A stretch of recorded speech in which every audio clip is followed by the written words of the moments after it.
Hello, hello, and good evening. Welcome back to the Football Tribe GG channel. Robert Kesakos is your usual suspect. It's yet another beautiful Monday night, and we are back on here to discuss the latest from the world of transfers. We'll be speaking Jamie Gittens, we'll be speaking Ganacho, Liam Delap, Nico Williams, and much more from the world of speculation and everything that has transpired throughout the course of the day in as far as transfers are concerned. So please join me on this journey as we do explore the latest. Apologies on that. I was just having our audios tested to make sure everything is at par before we get the conversation started. You'll forgive me if you hear any background noise. Somebody's out there making noise, crying. This late on in the night.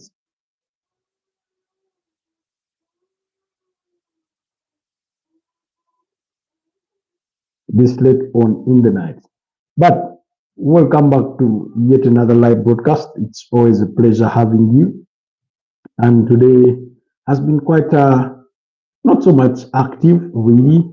There's not been so much movement in the world of transfers. Most of the things that have happened have been quite basic. Of course, negotiations proceeding for most clubs, as has been the case throughout the course of the weekend and that kind of thing. So again, we wait to see.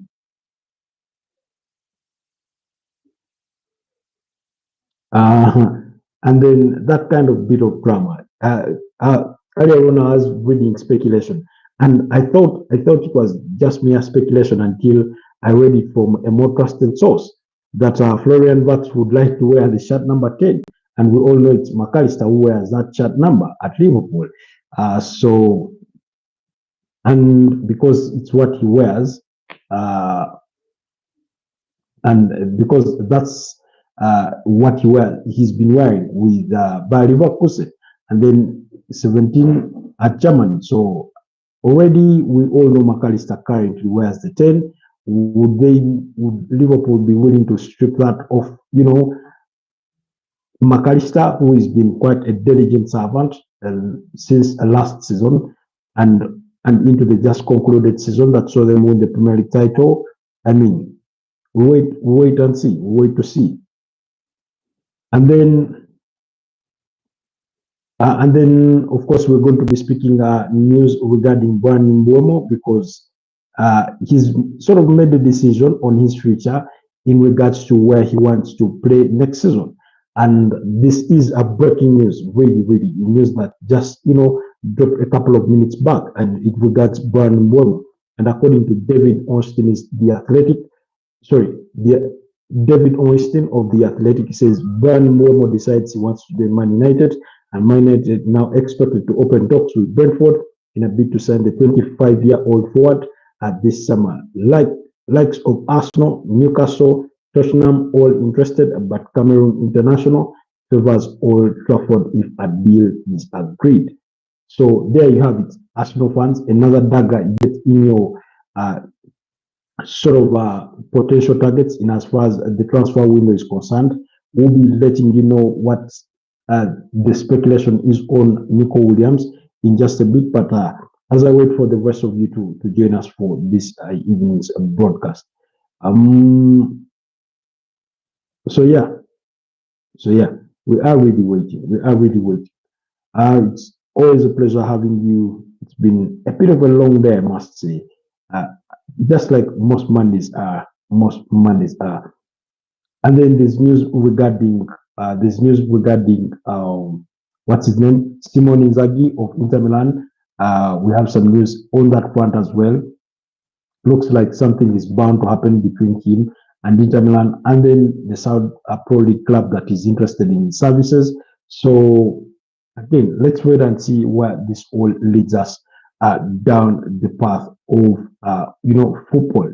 Then of course Chelsea, their deal with Liam Delap is as good as done after he completed his second part of the medical during the course of today to complete his £30 million move from from Ipswich Town to Chelsea on a 6-year contract. That's for the 22-year-old British international. So anyways, let's get into the gist of the conversation. But for me, the question is, what do we even start it all from? Where do we start it all from? Let's begin at Manchester United. Just like I've just said, it looks like United are really, really moving fast in their sort of summer business, even with all the reports of their financial struggles and things of that nature. They seem to be really moving fast. Yesterday, they did confirm the signing of Matthias Cunha from Wolverhampton Wanderers in a deal worth £62.5 million.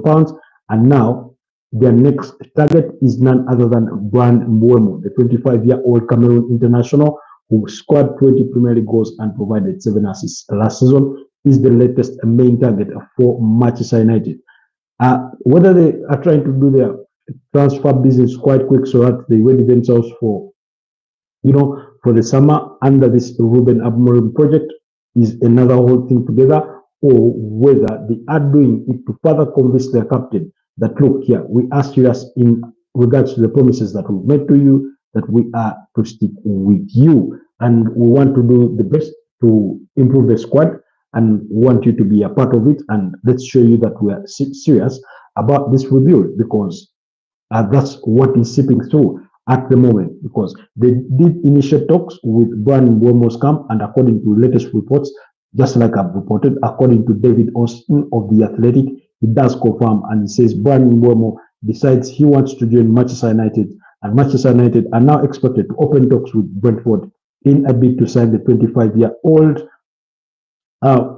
forward this summer. The likes of Arsenal, Newcastle, and Tottenham were all interested, but the Cameroonian international prefers a move to Old Trafford. So that's one of the latest news in regarding to Bryan Mbeumo, who many of us do expect that he will be leaving the club at this summer. So after a very, very successful season, I must report. I would have a message from Peter Parker there. Sorry, a comment. Yes, Peter Parker is back with us. Hi, Peter. How are you doing? How has been your Monday? It's a pleasure having you. What mistakes Inter Milan did in the final? Let's respond to that in a bit.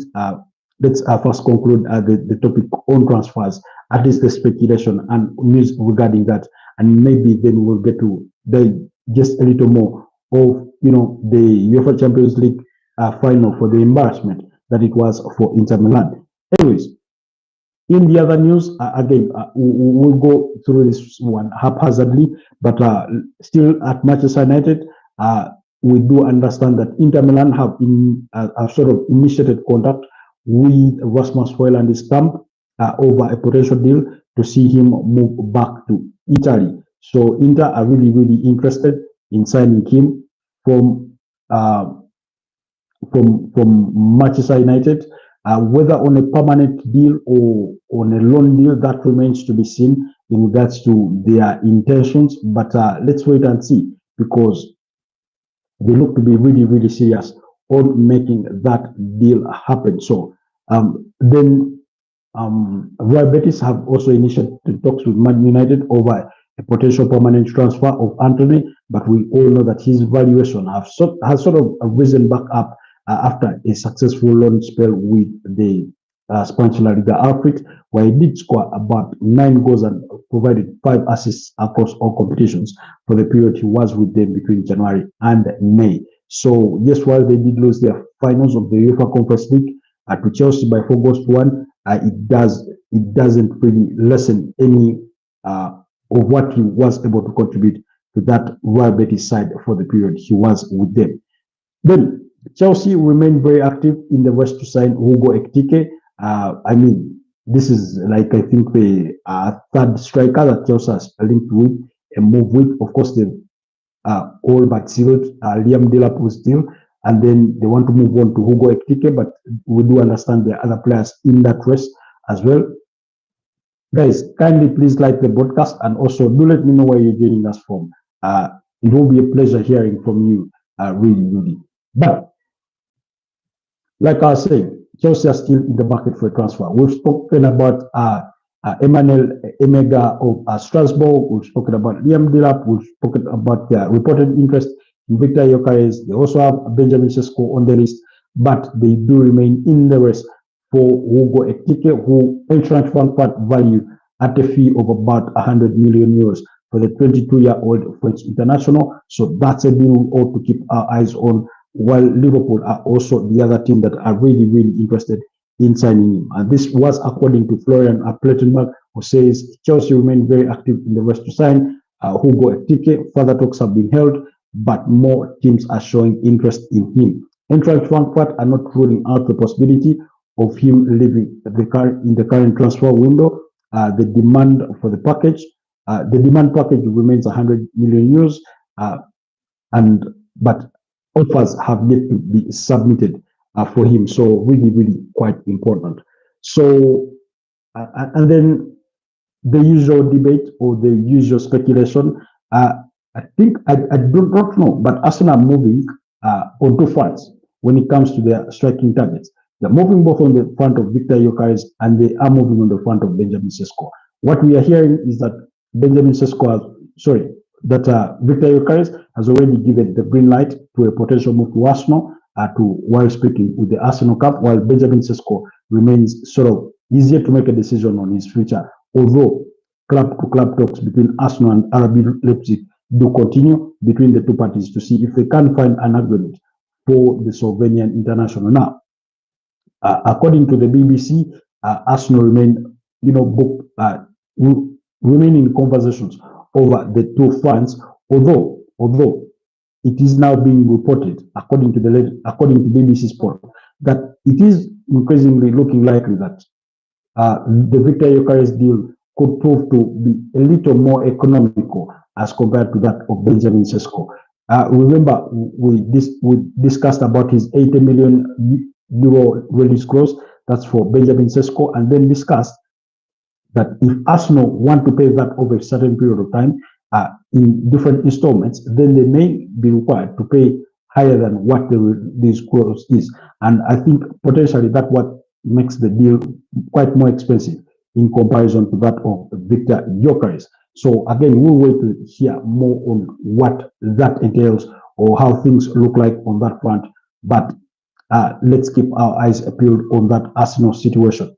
Still speaking of Arsenal, Chelsea are interested in two Arsenal targets. That's Nico Williams as well as Jamie Gittens at Borussia Dortmund, because they still need to sign a winger. Chelsea do continue with talks with Jadon Sancho over his wages, because they want him to take a pay cut if they are to sign him on a permanent deal. Should that fail, then they will take the option of letting him return to Man United, and then they will have to perhaps pay Man United that £5 million,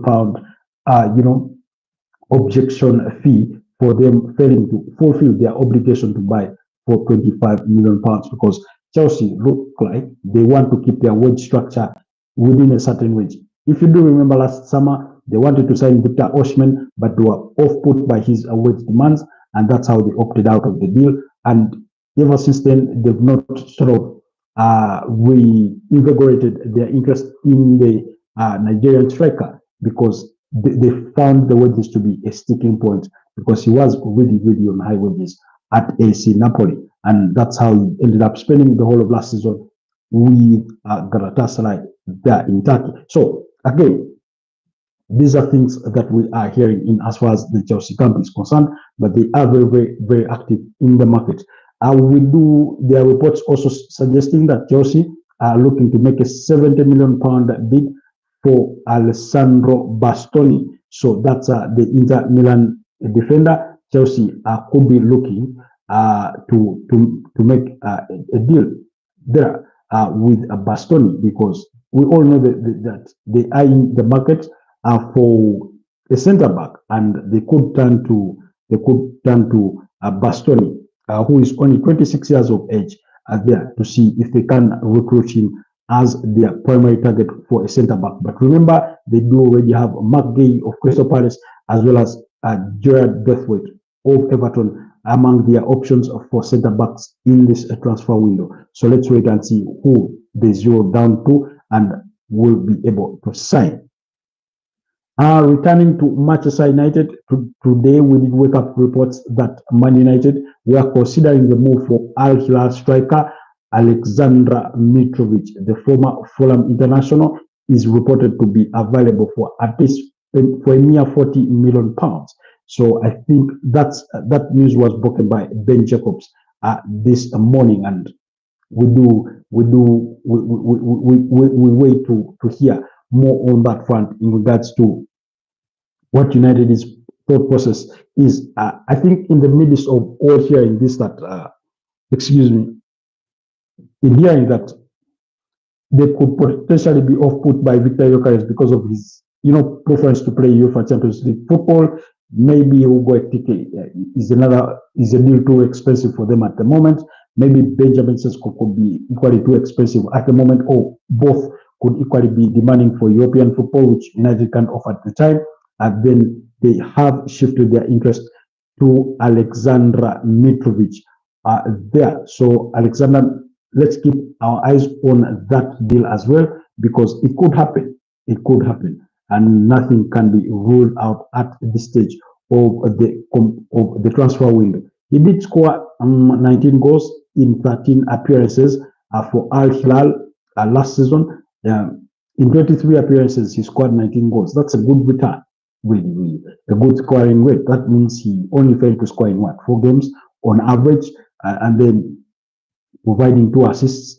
That means a 21 goal contribution in 23 games.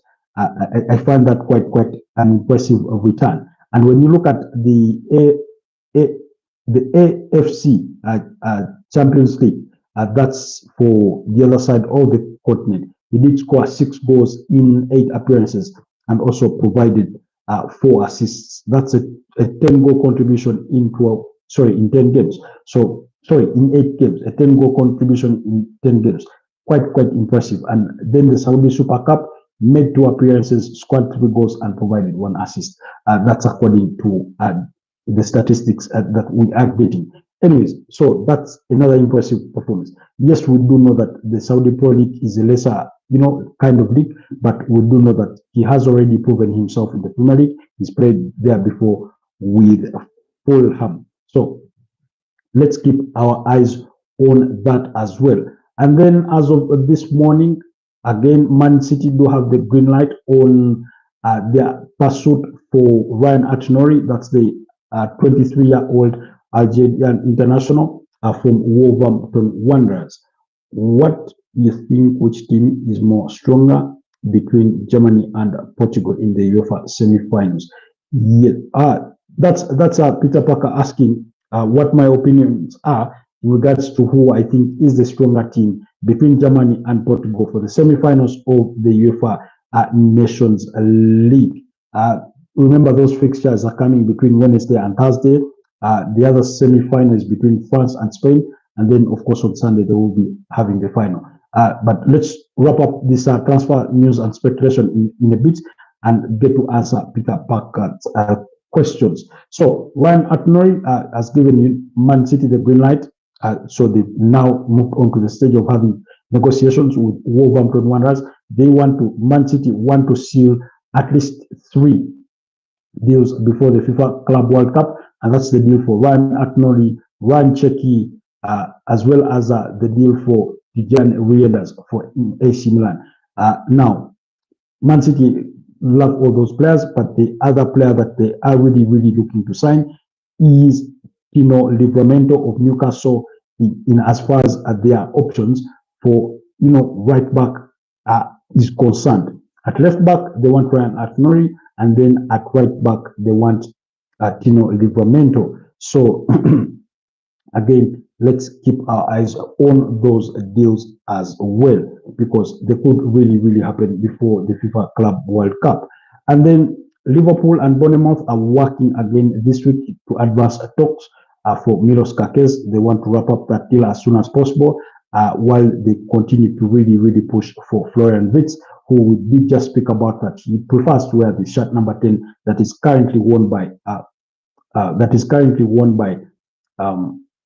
Alexis McAllister at Liverpool. So their last offer of that was in the region of 130 million euros was turned down.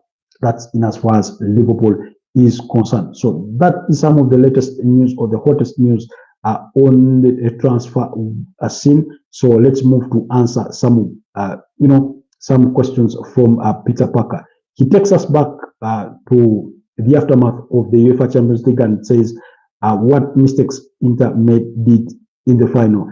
I think there's no single moment where we watched Inter and thought they were close to being in the game. They just didn't do everything right. They did not defend well. That was the first blunder, I thought. Because when you look at the first goal, by the time Ousmane Dembele provides that assist to, by the time Desiree Doué provides the assist for Achraf Hakimi's goal, nobody is tracking Achraf Hakimi in the area. I mean, he's in the box, really. He was left alone. Dimarco did not track him. And then Bastoni, Francesco Acerbi were sort of all caught napping for the first goal. The way that ball is passed, through all of them with nobody putting the bodies on the line. So for me, I thought defensively they got it wrong. They tried to press PSG to do the high press. Oftentimes, Ousmane Dembele attracted that kind of press, and then they quickly beat it. So I think there's nothing you really look back at and say, this one, Inter Milan did right. For all the good work they did in the semi-finals against Barcelona, they just did not show up in that final against PSG. While PSG on the other side, they defended well, they dominated play, of course. Vitinha in that midfield was quite impressive. Ousmane Dembele never got the chance to score, but he still made his contribution in terms of leading that press to win the ball back. And Inter really struggled to even string 5 passes at a time. So at the end of the day, it just felt like it wasn't their night, to say the least. It wasn't their night really, and they got so many things wrong. It's almost like the early goal also sort of caught them off guard in a way that it drained them of a lot of energy and hope that they would have had going forward. And then by halftime, it's 2-0, and then second half, they just didn't return at all, because that game could have easily ended 7-0, really. It could have, or maybe 7-1. Of course, at one moment, Inter Milan did force Gianluigi Donnarumma into a save in the second half on the other side. But Bradley Bacola, you remember that opportunity that he did miss. Instead of, trying to go for the open net that was left gaping to him, he wanted to go for the near post and fired that ball in the side net. But that was it really. That was it really. I thought PSG really, they had, and again, when PSG were building their ball from the back, they really attracted Inter's press. Inter fell for the trap. They, instead of doing the low block and try to capitalize with the counter attack, they tried to go in and press PSG, and they were quickly isolated. Oftentimes, you had their 3 center backs find themselves in V1Vs. That's Kivica Kvaratskhelia versus one of them, and they never really stood a chance in that kind of format because you had Desiree Doué, the 19-year-old, at the top of his game on the night. So there was that. Then you do ask what I think is a more stronger team between Germany and Portugal for the semi-finals of the UEFA Nations League. Now, I think it is without a doubt Germany. Germany is the stronger team with pedigree, with history and everything in that respect. Germany is the stronger team. When you look at their players, the likes of Kai Havertz, I do not know if he's been summoned, but Jamal Musiala, Joshua Kimmich, Leon Goretzka, quite a very brilliant side, really, under the charges of Julian Nagelsmann. Of course, he does not have really so much experience in as far as international football is concerned, as compared to Roberto Martinez on the other side of the aisle with the Portuguese national team. I remember he did manage to take Belgium to the semi-finals of the World Cup. That was back in 2018 in Russia. So you remember they beat up against, I think, Portugal. No, sorry, they beat up against Japan by 3-2, was it?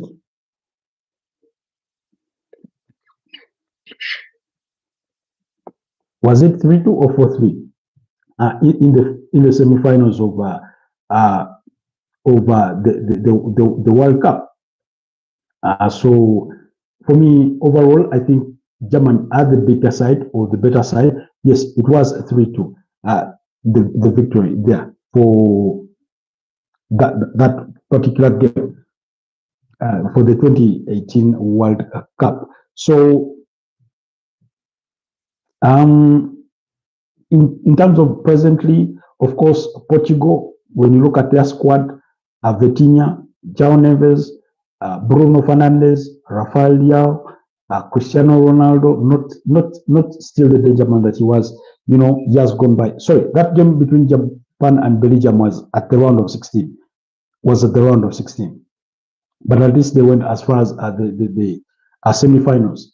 And yeah, so when I compare the two sides, of course, Portugal defensively, I still want to see who is going to be their replacement for Pepe. He's been quite the mainstay in that team alongside Cristiano Ronaldo for the largest length of time. You look at them, they do have João Cancelo, a very, very good player, and Nelson Semedo, a very, very good player there for Wolverhampton Wanderers. That's as far as Portugal are concerned. Emerick Laporte, is it? No, sorry. It's actually Ruben Diaz. Yes, Ruben Diaz, not Laporte. Ruben Diaz there. One of their lead centre backs, usually paired with Pepe. So overall, to answer your question, I think German are the better side overall. But in terms of managerial experience, Roberto Martinez sort of has the upper hand because it wasn't until yesterday that Julian Nagelsmann got the job for the German national team. And then the other semi-final, like I said, will be between France and Spain. Spain are the reigning champions of the Euros when they beat England 2-1 in the finals. For the second time, England reaching the final and losing out. Remember, in the Euro 2020 that was played in 2021, they lost, I think, on penalties against Italy. So luck hasn't really been on their side. The final will be played on Sunday 8th. The final will be played on Sunday 8th. So let's wait and see how that equally transpires. That's to answer Peter Parker's questions. I hope your questions are all answered really, really in that respect. Let's see some of the other news that has made the rounds during the course of the day. Then Kelleher did complete his medicals ahead of a move from Liverpool to Brentford in a deal worth about £18 million. Remember, they had no issue letting this one go because they did sign Mama Dashville from Sevilla already last summer. He was one of the players they did sign, although they left him at Valencia on loan for the rest of the season. And then in addition to Federico Chiesa, who did make the actual move. And then Barcelona still have Luis Diaz among their targets for a winger, and as well as Marcus Rashford. But it looks like priorities could be shifting to Luis Diaz as we speak. So that's the gist of the conversation in regards to transfer speculation and the latest. But again, Barcelona did open talks with Arsenal's Thomas Partey in an attempt to try and lure the Ghanaian international away from Arsenal. Remember, his current contract does expire this month. Today is 2nd June, so June 30th. That's when his current contract expires. The Partey is already in contract talks with Arsenal, but they are yet to arrive to an agreement. So we wait to see how those talks do progress. But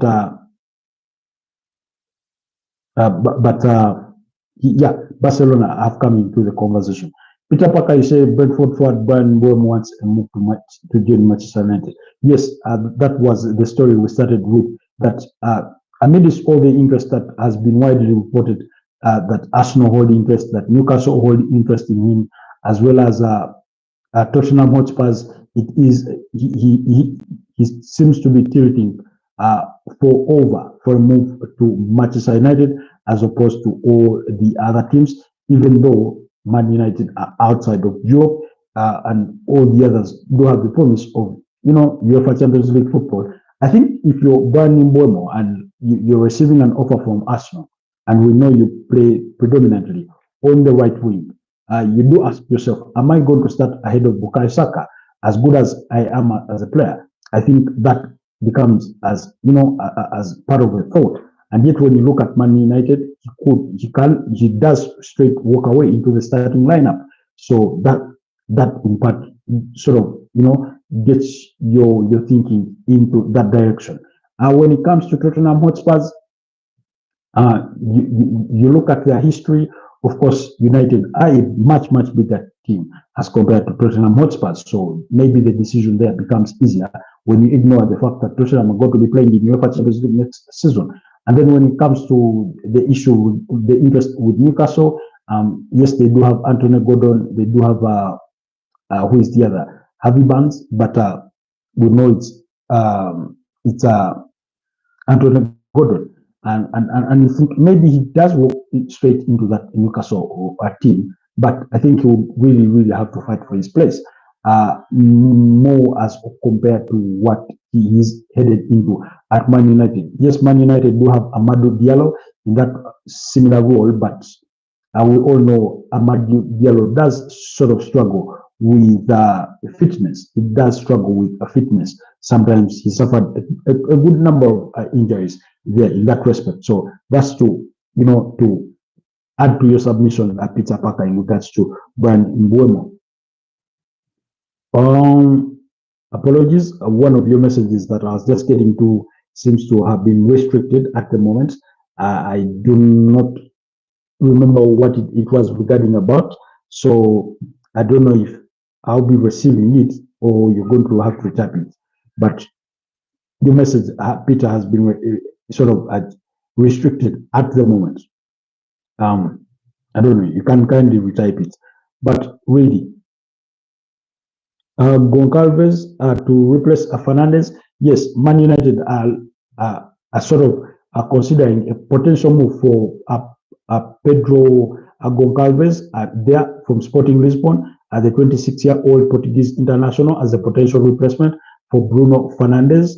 That is amidst this ongoing debate that or speculation linked to Bruno Fernandes with a move to Al Hilal in the Saudi Pro League. So that news looks like it's not going away anytime soon. And over the weekend, we did receive updates from Ben Jacobs of Guinea Sport saying that Bruno Fernandes was now in the middle of sort of deliberations with his family to decide whether to stay at Man United or to go and make some extra money, although it's not about the money, at least as it is been widely reported, whether to go and stay in Saudi Arabia.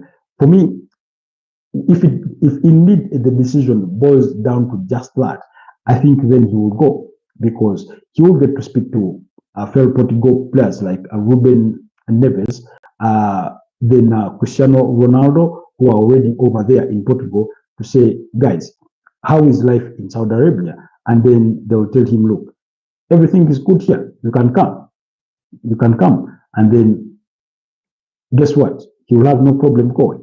He will have no problem going. And because Al Hilal that do want to sign him are the same team that did sign Ruben Neves from Wolverhampton Wanderers.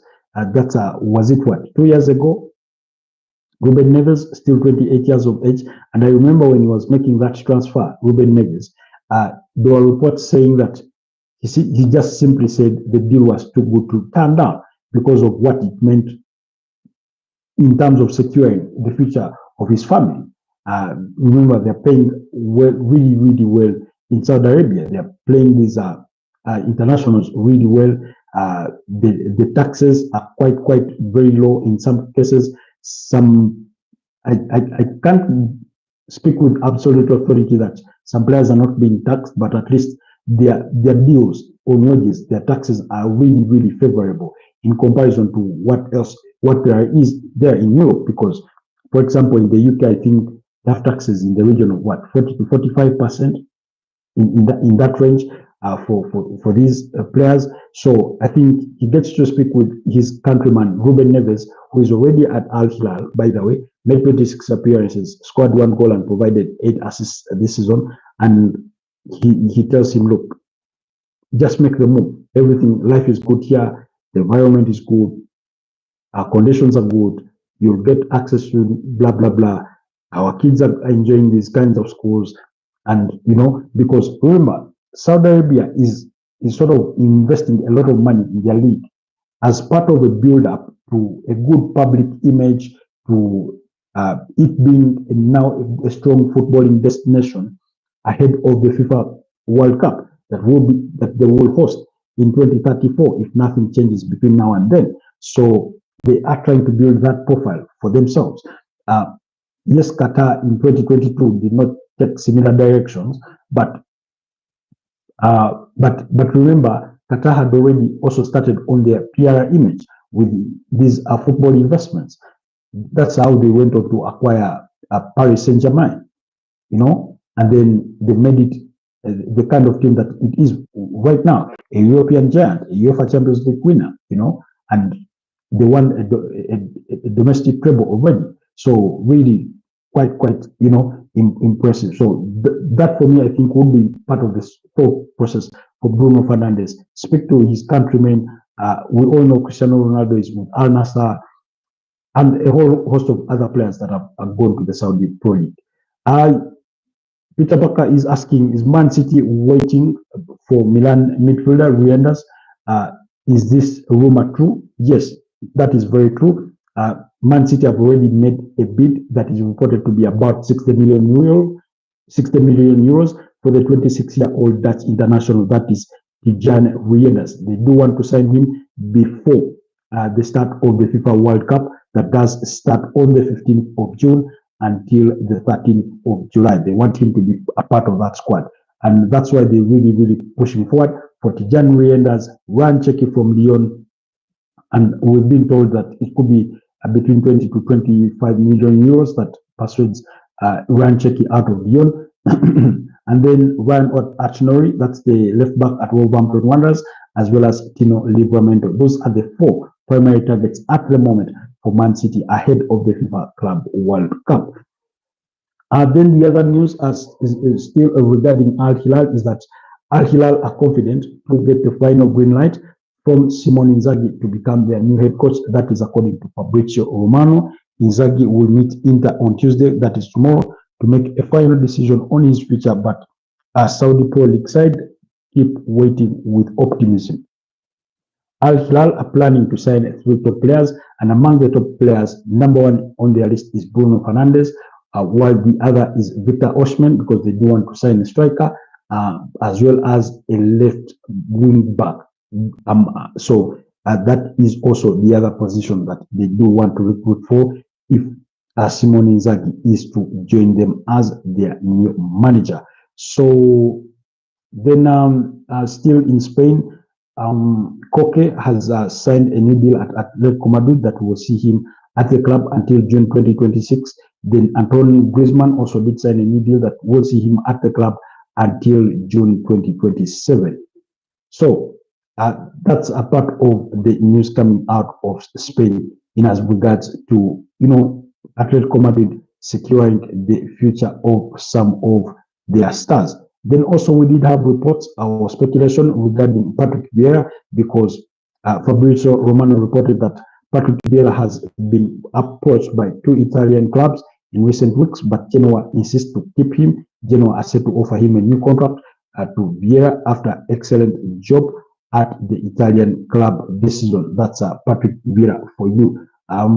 He did join Genoa as an interim, on interim basis, but looks like he did well to impress his bosses. So to say let's keep him maybe for the future. Remember, he was at Crystal Palace, they fired him and they replaced him with Oliver Glasner, and Oliver Glasner just guided, Crystal Palace to an FA Cup title, so really nothing to complain about. But Genoa finished 13th on the Italian Serie A table with 43 points. They are quite in a healthy spot in as far as relegation was concerned, because they finished more than I think about 12 points above the relegation zone. Of course, Como for me was the team of the season in as far as the Italian Serie A is concerned, because that 10th place finish in your debut season is quite impressive. Then my last question to you is, okay, I'm waiting for it, Peter. Let's hear it. Let's hear your last question, and we digest it as well. Then the other news has to do with Kingsley Coman. He's of course expected to leave Bayern Munich. That has been widely reported over the course of the just concluded season, but he was due to leave the club. But the French winger is attracting a lot of interest from some Premier League clubs as well as Saudi Pro Leagues. But last summer, Barcelona were equally interested because Hansi Flick, who is the Barcelona manager, knows the player too well, having worked with him at Bayern Munich when they went on to win the treble in 2020. So really, he's a player he knows too well. Let's keep our eyes on Kingsley Coman as well and see if they can manage to get things moving. What do I think? Which sixth team is going to dominate FIFA Club World Cup? And which three players are going to be top scorers? That's a very difficult question, a very good question, but also a very difficult question to answer. And I do appreciate it in a great deal, because one, you're having teams from across the entire world in as far as the competition is concerned. When you say which team I think is going to be the best team or the dominant I think you say the 6 teams. If I were to go with the 6 teams, I'd say PSG is going to be one of those teams. I would consider Real Madrid to be one of those teams. I'm looking at a total of 6 teams. When we say 6 teams, then we are looking at probably teams that will advance through maybe the quarterfinals, and eventually, of course, 2 of those will drop off, and we find out who goes for the semifinals. But I'll go with PSG. I'll go with Bayern Munich. I'll go with Real Madrid. I do not want to lose them out. Yes, they've not had a very good season, but I want to give them a chance in this one. Then Atletico Madrid have had a good season, but sometimes they really fall short on demands. But I think I would really consider them in that conversation. Then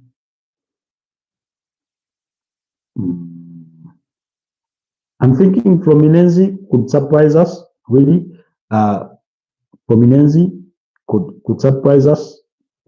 You never know. I get the feeling that one of those South American teams, the Flamingos, the Fluminense, River Plate, one of those could really come up and sort of put a shocker on us. But that's at least one South American team. The Major League Soccer teams, I'm not really counting on them that much. Saudi Pro League teams are quite impressive. They'll have a big point to prove, although I still think that teams from Europe could still have the edge over them. I can see February. So Soumia says hi.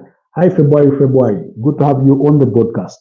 Please, I like the broadcast, but also consider subscribing to the channel, seeing that you are new here. But thank you so much for joining us. Thank you for the love and support.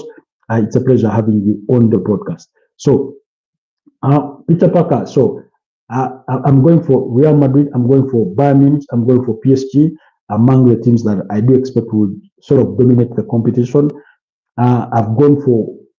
I can't just put quite a finger on it, but I think we'll have a team from South America, and then maybe a team from Saudi Arabia to reach at least the last eight thereabout. That is my expectation. But still, those are five teams. So I'm thinking maybe Al Hilal is in there. African teams, I'm not really giving them a chance. Buddha Laput Bro, hi. February. Thank you so much for your feedback. I hope you've considered subscribing to the channel to support what we do here, so that we can continue to grow as a channel. But thank you so much for the love and support. So I'm going with my gut feeling there to add Al Hilal as the other team, the fifth team on those teams. Peter Parker. You're from India. Oh, yes. Thank you so much. Good luck from India. I know it's already late in India. It should be around 1:34 a.m.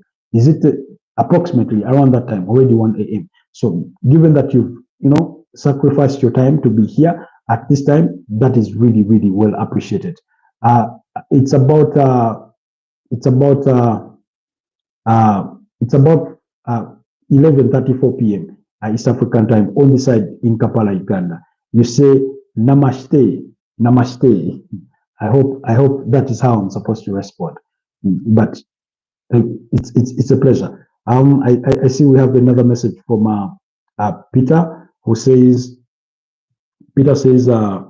bro, can you forget Inter Miami?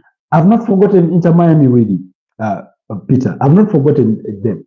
I know. I think under the charges of Javier Mascherano, the former Liverpool and Barcelona holding midfielder.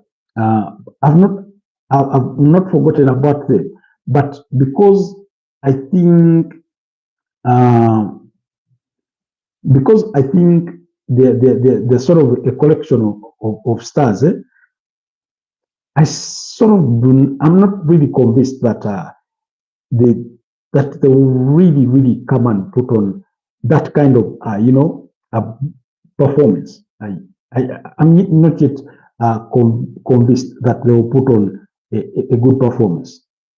Yes, Javier Mascherano is their manager.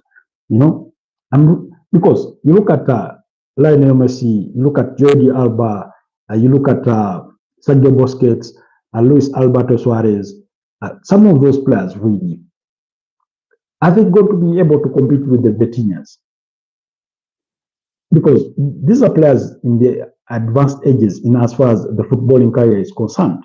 So that's why I'm not really giving them a big chance to really go far in the competition. We could be surprised, really. We could be surprised. But let's wait and see. Let's wait and see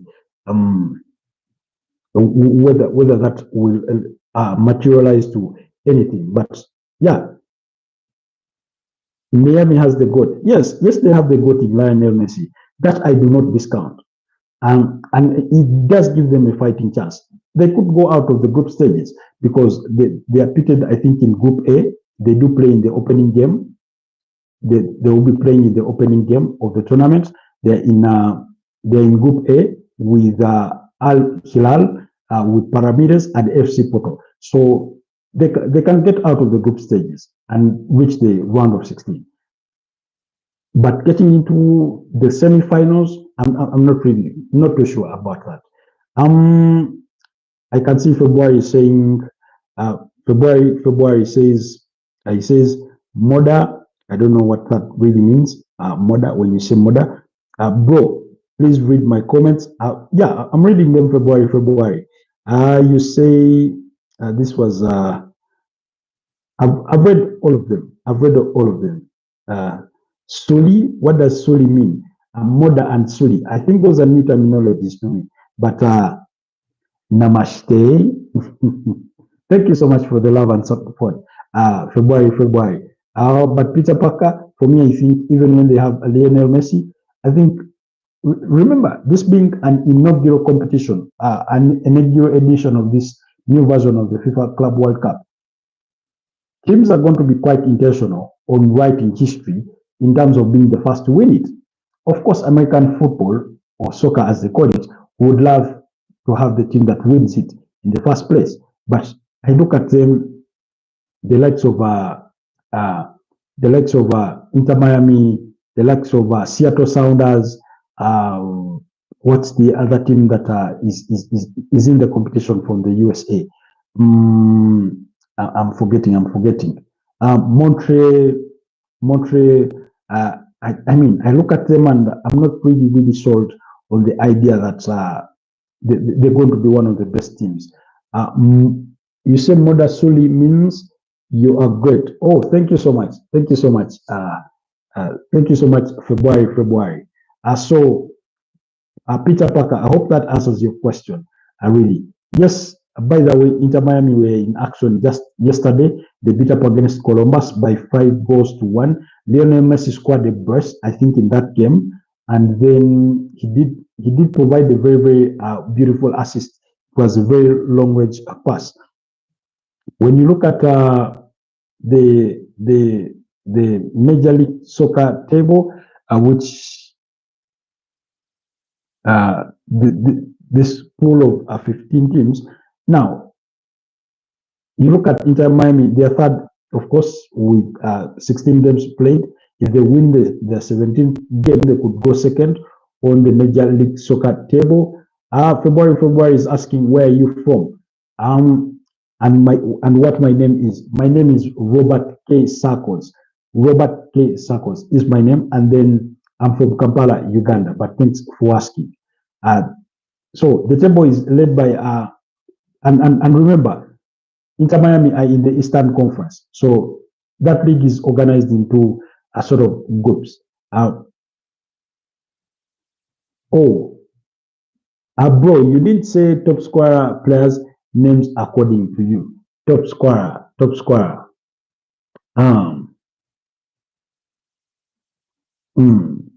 That's a really difficult question, really. But still, I do appreciate it, Peter.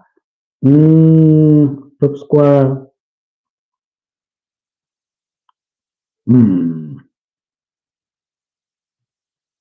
I could go Dembele and Desiree as potentials to be top scorers. I could go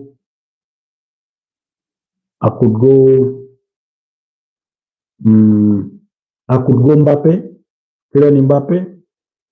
He just knows how to put the ball in the back of the net, really. Lautaro Martinez, no, I don't think so. Marcus Thuram, I don't think so.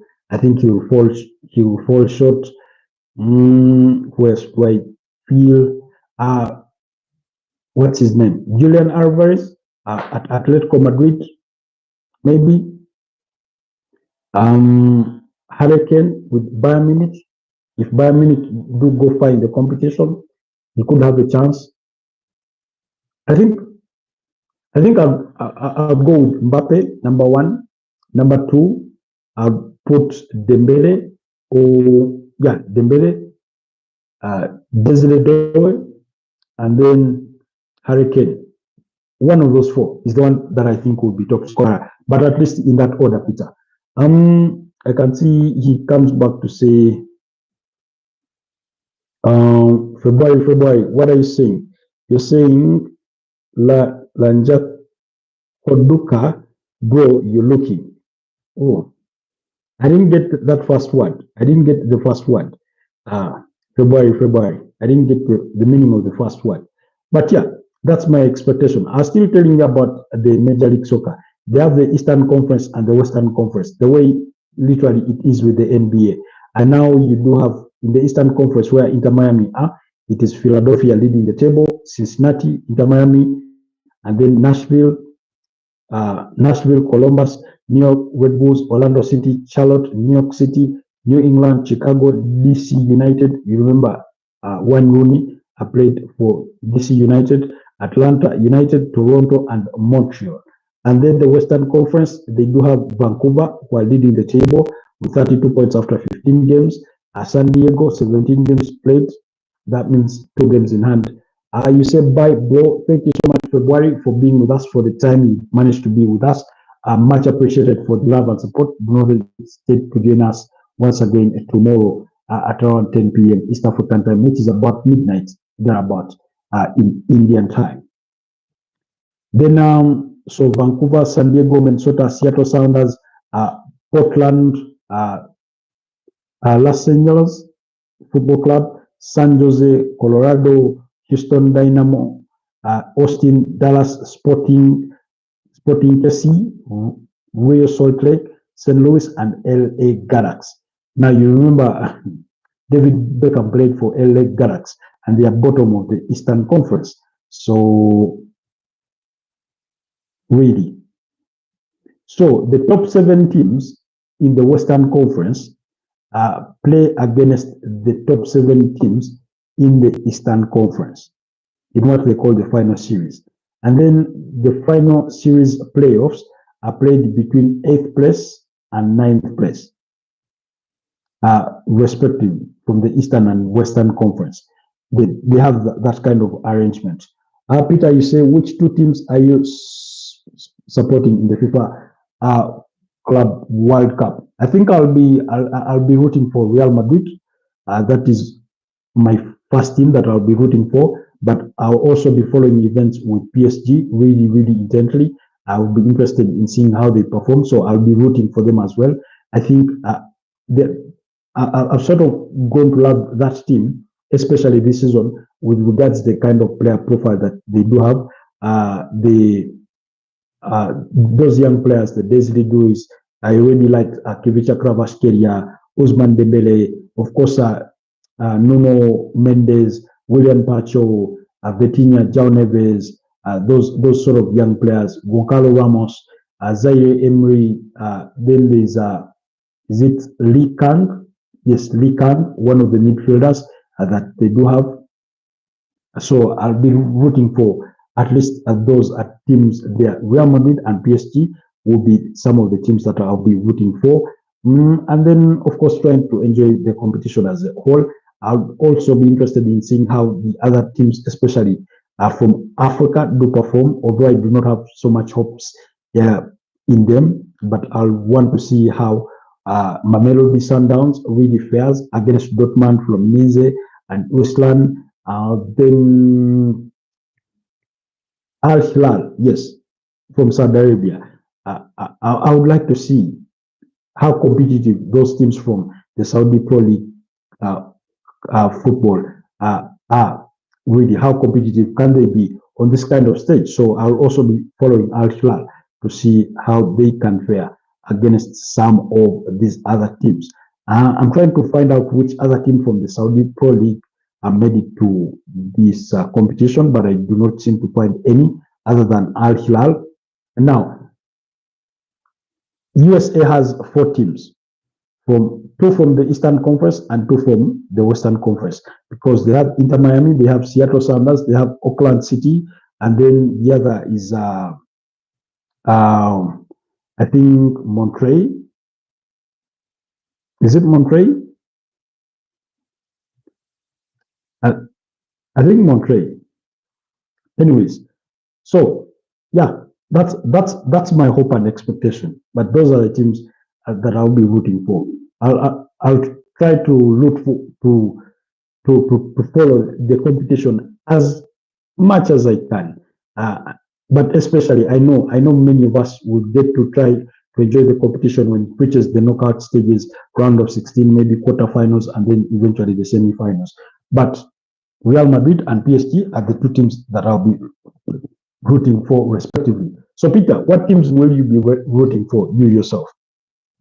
What team are you eager to watch in this competition? What team you want to follow? I know you're a Barcelona fan, and Barcelona is not in this competition. So they're out. They're out. So I'll be interested in knowing where your allegiance will be in as far as the competition is concerned. Do let us know. Do let us know.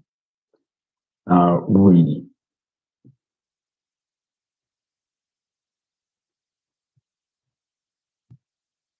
I'm waiting for Peter Parker to respond to that submission before we can sign out tonight, because it's been 1 hour already. We are 1 hour into tonight's broadcast.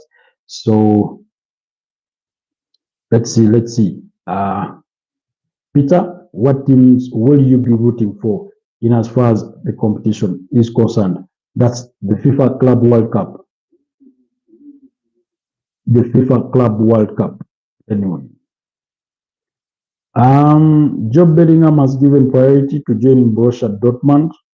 Decision in baseball has been made as Blind reports. That's the latest news from the transfer. Sunderland have currently no intention to negotiate under release clause, which is worth 40 million euros. That's Job Bellingham, the brother to Judy Bellingham, has chosen to join Borussia Dortmund over Eintracht Frankfurt. He did have a visit to Eintracht Frankfurt. He was quite impressed with following that tour at Eintracht Frankfurt, but then, according to reports now, he's choosing, according to Bleed, he's choosing Borussia Dortmund over the other suitors. There are so many suitors, including some from the UK, but it is being reported that Borussia Dortmund will need to pay his entire release clause, which is 40 million euros, if they are to take him out of Sunderland. Then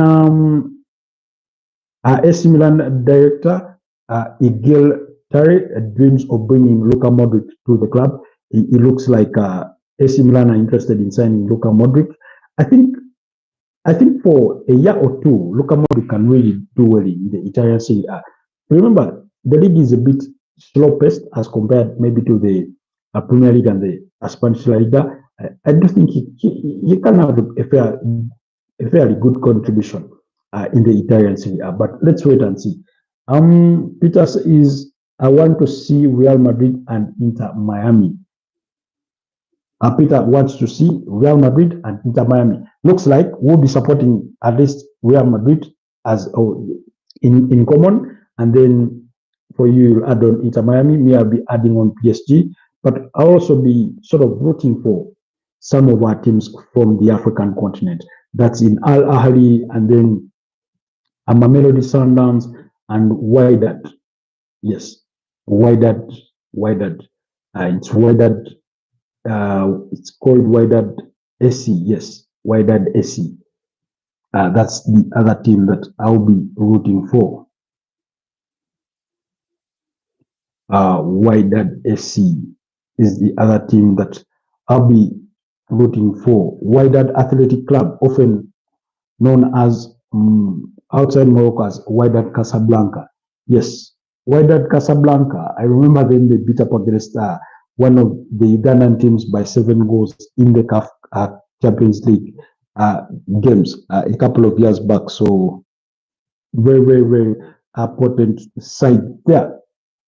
Anyways, guys, it's been a pleasure having you. Thank you so much, Peter Parker. You've been, I think, with us the longest among those that have actively contributed to the conversation.